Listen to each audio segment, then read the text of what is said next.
कैसे हैं आप सभी। आज हम लोग सोडा के बारे में पढ़ेंगे। सोडा के बारे में, सोडा के टाइप और एक दूसरे से आपस में क्या रिलेशन है। जैसा कि नाम सोडा है तो आप लोग को तो समझ में आ ही गया होगा, सोडा और सोडियम, इसी से एक दूसरे का रिलेशन है। पढ़े लिखे लोग सोडियम और कम पढ़े लिखे लोग सोडा बोलते हैं। तो देखिए कितने तरह का होता है। सबसे पहले है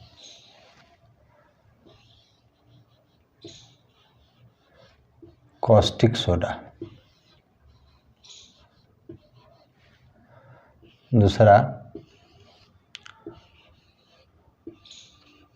वॉशिंग सोडा और तीसरा बेकिंग सोडा।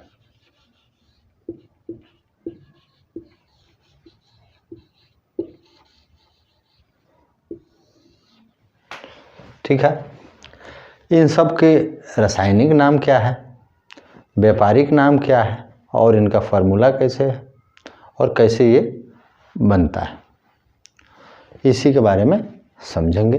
पहला caustic soda, washing soda, baking soda. जैसा कि नाम है, बेकिंग सोडा का यूज खाना बनाने में, बेकिंग में, और कई बार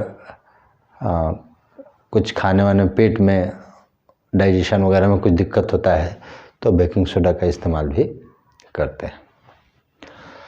वॉशिंग सोडा, इसको धोवन सोडा या धोबिया सोडा भी बोलते हैं, कपड़ा धोना। कॉस्टिक सोडा डिटर्जेंट बनाना, साबुन बनाने, ये सब में इसका इस्तेमाल होता है।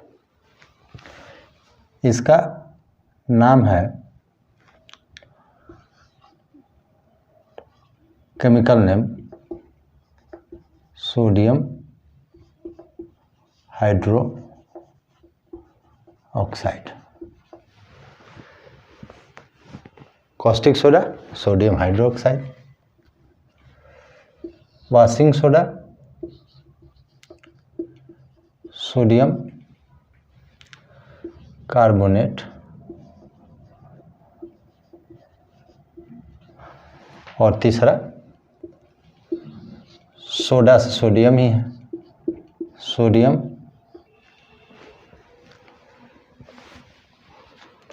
बाइकार्बोनेट।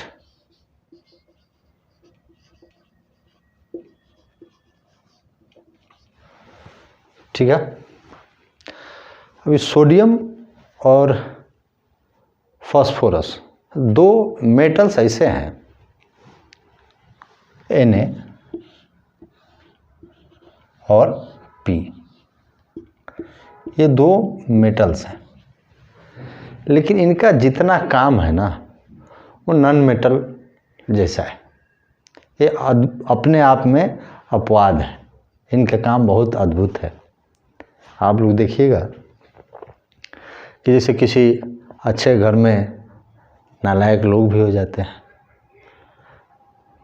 तो उस नाम तो उस घर का ही वो संतान होंगे, लेकिन उनका काम का जो है ना वो बिल्कुल अपोजिट होता है। वैसे ये दोनों फास्फोरस और सोडियम, ये दोनों काम हैं तो ये मेटल ग्रुप के, लेकिन इनका सारा चाल और सारा लक्षण नॉन मेटेलिक है, इसलिए ये लोग का कुछ काम भी अलग है। आप लोग देखते होंगे कि जादूगर कोई जादू दिखाने आता है तो हाथ में लेके ऐसे कुछ आग लगा देता है। क्या होता है, फास्फोरस जो है ना ऑक्सीजन के जैसे संपर्क में आता है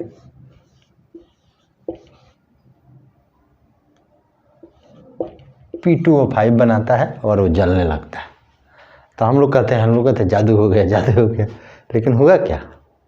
हुआ कुछ नहीं, ये इसकी खूबी है। ठीक इसी प्रकार सोडियम ये पानी के संपर्क में आके देखते हैं ना दिवाली वगैरह में जुगनू बल्ब, इसमें क्या होता है, इसमें Na जो है H2O के संपर्क में आता है तो ये बना देता है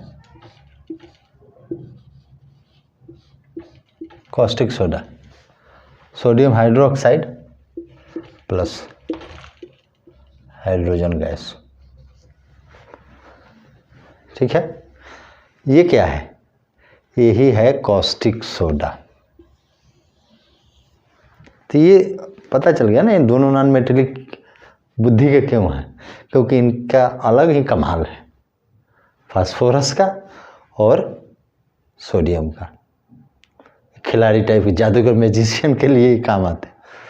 ठीक है, इतना समझ में आया ना। अब जान लीजिए कि ये जो है सोडियम हाइड्रोक्साइड NaOH, देखे तो कैसे NaOH बना, सोडियम वाटर से रिएक्शन कराया गया, रिएक्टेंट क्या हुआ, कॉस्टिक सोडा, सोडियम हाइड्रोक्साइड और हाइड्रोजन गैस पास हो गया। दूसरा है, अभी हम इन लोग को रिलेशन भी बताएंगे, Na2CO3 into 10H2, sodium carbonate. ये सोडियम कार्बोनेट डेकाहाइड्रेटेड है, मतलब बहुत ज़्यादा जलीय है, इसलिए 10H2O है। ठीक है, और लास्ट में इसका है सोडियम बाइकार्बोनेट NaHCO3, इसको खाबर सोडा भी बोलते हैं। ठीक है, यहाँ तक समझ में आया। सोडियम पानी के साथ कॉस्टिक सोडा बनाया, sodium hydroxide, hydrogen gas pass हुआ, एक ये हो गया। अब पता चल गया कि ये कहाँ से बनता है, और ये ना बेस है।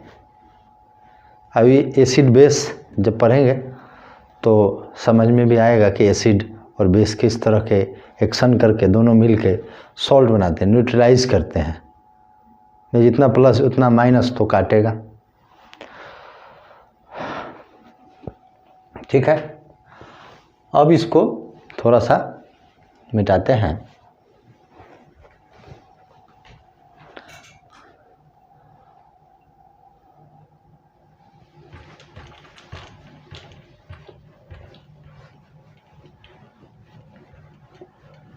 केमिस्ट्री में ना केमिकल इक्वेशन बनाना बहुत ज़रूरी है, और जिसको ये बनाने आ गया वो समझ लीजिए कि वो केमिस्ट्री का जानकार हो गया, रसायन शास्त्री हो गया। तो अभी हमने क्या देखा, पहला इक्वेशन में सोडियम मतलब Na रिएक्ट विथ वाटर बनाया sodium hydroxide plus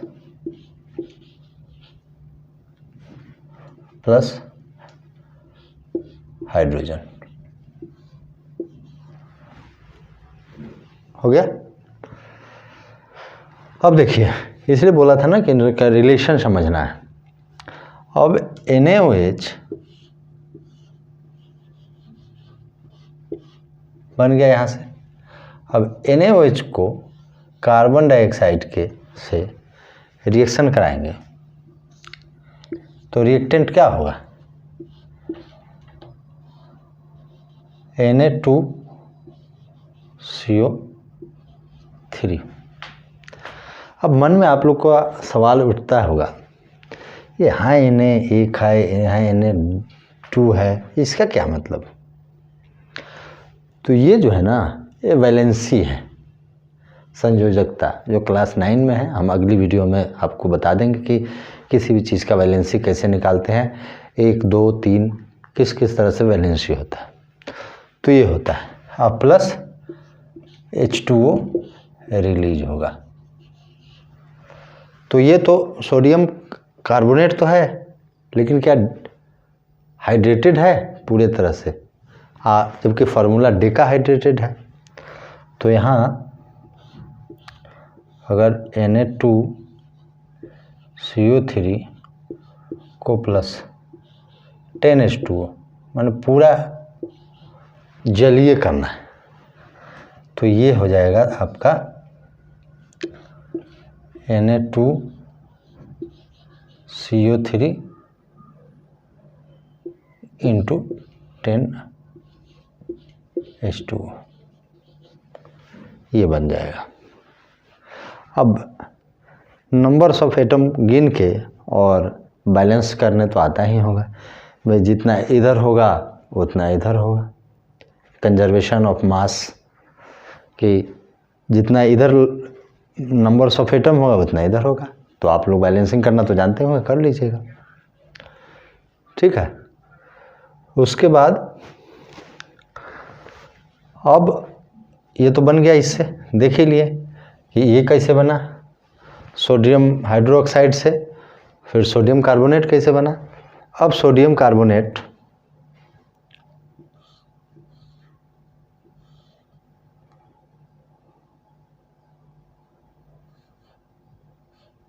Na2CO3 plus H2O अब प्लस फिर CO2 से रिएक्ट करवाया गया, तो ये बना NaHCO3। ये हो गया आपका बेकिंग सोडा, ठीक है। यहाँ तक ये पता चल गया ना एक दूसरे के। केवल कार्बन डाइऑक्साइड का से जब रिएक्शन कराएंगे तो रिएक्टेंट चेंज इनटू दिस, ठीक है। अब आगे देखते हैं।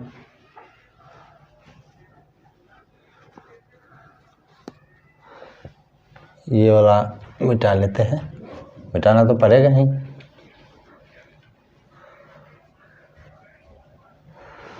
अब आप देखते हैं कि बेकरी वगैरह में, चाहे पाव रोटी में या किसी और चीज़ को मुलायम बनाने के लिए, पूरी में, कोई खाने की चीज़ में सोडा डालते हैं। इसका क्या लॉजिक क्या है, क्यों डालते हैं, इसको समझिए। और वो क्यों मुलायम हो जाता है, डालने से मुलायम हो जाता है, आप लोग देखे होंगे। और उसमें से ना बारीक बारीक से छेद भी हो जाता है, बारीक बारीक से उसमें सुराख हो जाता है। जैसे पुआ में देख लीजिए, चाहे पाव रोटी में देख लीजिए, छेद छेद छेद छेद टाइप का होता है। तो क्यों होता है वैसा छेद। तो अब देखिए, किसी भी चीज़ में मान लीजिए कि सोडा, तो आप समझ ही गए, सोडा को लिया और हीट दिया, ये डेल्टा है, ये हीट का सिंबल है। तो क्या होगा, यही तो होगा, यही होगा। लिख लीजिए फिर से, याद हो जाएगा, बार बार लिखने से याद होता है। Na2CO3 प्लस H2O और प्लस CO2। अब ये CO2 जो निकलता है ना, तो गैस बाहर होगा, रिलीज होगा, तो उसको तो जगह चाहिए ना। तो निकलता है ना, तो पतला पतला सा छिद्र हो जाता है और बाहर निकल जाता है, जिससे आपको दिखता है कि छेद छेद छेद छेद उसमें होता है, ठीक है। यहाँ तक सही है ना। अरे कुछ नहीं है, कॉस्टिक सोडा कार्बन डाइऑक्साइड से रिएक्शन कराया, ये बना डेकाहाइड्रेटेड सोडियम कार्बोनेट। सोडियम कार्बोनेट को पुनः कार्बन डाइऑक्साइड से पास कराया, तो बना बेकिंग सोडा, ठीक है। यहाँ तक। अब इसको और ऊपर मिटा लेते हैं। फिर एक चीज़ और है,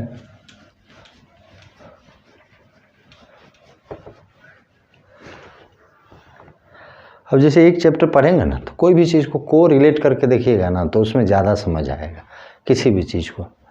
अब इससे मुझे ध्यान आ गया फायर एक्सटिंग्विशर, फायर कंट्रोल। आप देखे होंगे सिनेमा हॉल में, बैंक में, पोस्ट ऑफिस में, रेलवे स्टेशन में छोटे छोटे रेड कलर के सिलेंडर्स होते हैं। वो क्या होता है, अचानक आग लग जाए तो उसको बुझाने के लिए उसका इस्तेमाल होता है। और उसमें क्या होता है, खाली होता है, क्या होता है, गैस होता है। कौन सा, एलपीजी नहीं, एलपीजी तो आग लगाने वाला है, वहाँ तो बुझाने वाला गैस चाहिए। तो उसका कैसे बनता है, ये देखिए, बेकिंग सोडा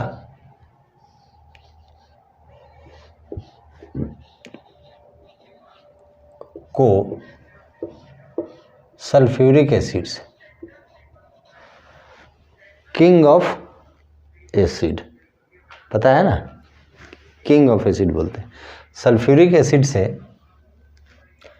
रिएक्ट कराया तो क्या होता है, ये बनता है सोडियम सल्फेट।